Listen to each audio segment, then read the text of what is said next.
जो चाहते थे कि ये सेल्फ सस्टेनिंग मॉडल बने, तो इन्होंने इस चीज़ के लिए किया। उसके बाद एक जो सबसे बड़ी बात आई थी, इन्होंने बीच में जब इनको रियलाइज़ हुआ कि मार्केट में स्नीकर्स बहुत बढ़ रहे हैं और सप्लाई अभी भी, मतलब ये तब तक था जब तक न्यू यूज़र्स एंटर हो रहे थे।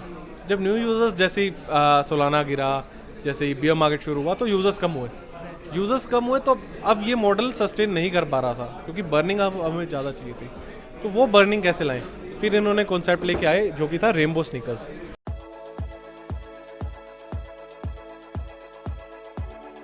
Powered by desi crypto. Rainbow sneakers actually एक अलग तरह के स्नीकर्स जो बहुत रेयर है। You have to burn 5 sneakers. आप 5 स्नीकर्स को बर्न करोगे, you have a very rare chance to get a rainbow sneaker.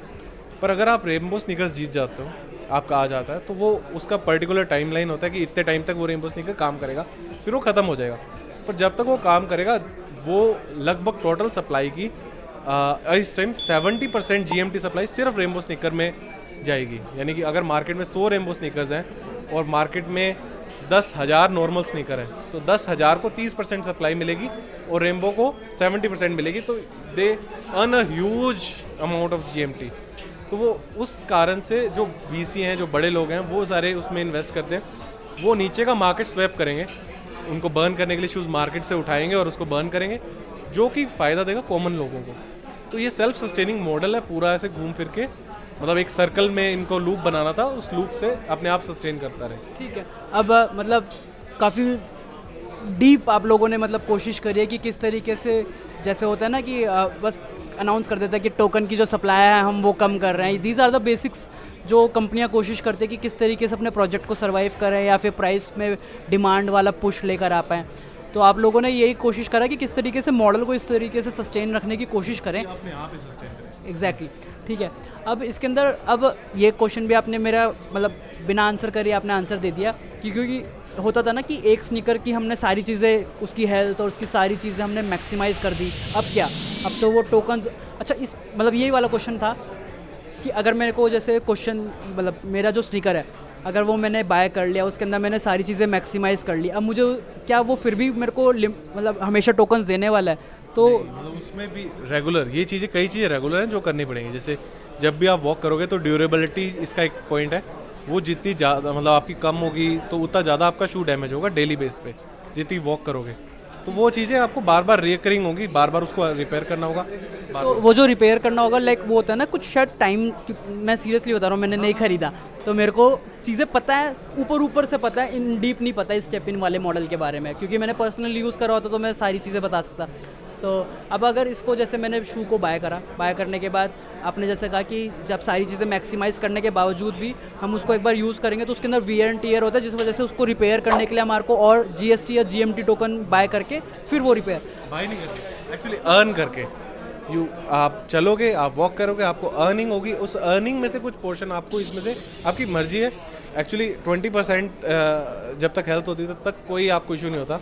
20% जब आ जाएगी उसके बाद आपकी अर्निंग कम होने लगेगी, तो आपको मतलब आप वेट कर सकते हो 20% तक आप अर्न करो, उसके बाद आप रिपेयर कर लो, या आप वॉक करके आए। जैसे मैं जो करता हूँ वो ये है कि मैं वॉक करके आता हूँ, मेरा 2% गिरा, 2% को मैंने अपने GST लगा के रिपेयर कर दिया, बस बात। अब इसके अंदर क्योंकि शायद इसका ये भी होता था कि 24 आवर्स या दिन के अंदर आप इतने ही टोकन अर्न कर सकते हो मैक्सिमम, तो इसके अंदर अलग अलग इसमें लिमिट है। एक्चुअली जो अर्निंग है वो डिपेंड करती है। अगर आप GST करना चाहते हो तो इसकी एक टर्म है एफिशिएंसी, जितना ज़्यादा एफिशिएंट जूता होगा उतना ज़्यादा GST देगा। और अगर आप GMT अर्न करना चाहते हो तो उसके लिए कंफर्ट है, तो जितना ज़्यादा कंफर्ट जूता है उतना ज़्यादा आपको GMT मिलेगा। तो इस पे मैक्सिमम कैप्स हैं, GMT पे कोई कैप नहीं है। अगर आप जेम्स लगा के अपना स्टैट्स बहुत ज़्यादा कर लेते हो तो आप ज़्यादा GMT अर्न करोगे। GST पे कैप है, GST मैक्सिमम 300 GST आप अर्न कर सकते हो पर डे का। उस पर भी आप उस कैप को इंक्रीज़ कर सकते हो बाय बर्निंग GMT। तो वहाँ पे भी GMT बर्न होगा अगर आप उस कैप को इंक्रीज़ करना है। वो धीरे धीरे आपके स्टेप्स हैं, 300 से 310, 310 से 350, उसके लिए अलग अलग अमाउंट का GMT जो आपको बर्न करना पड़ेगा, जिससे कि वो इंक्रीज़ होता रहेगा कैप।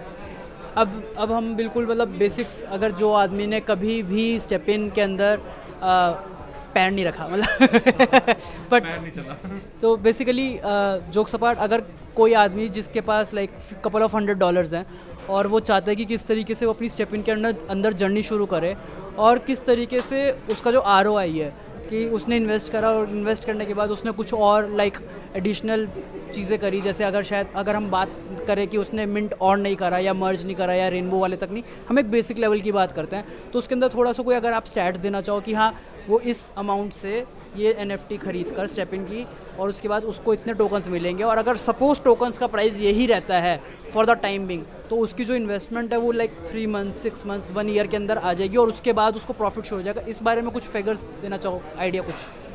तो वैसे इस पावर्ड बाय देसी क्रिप्टो।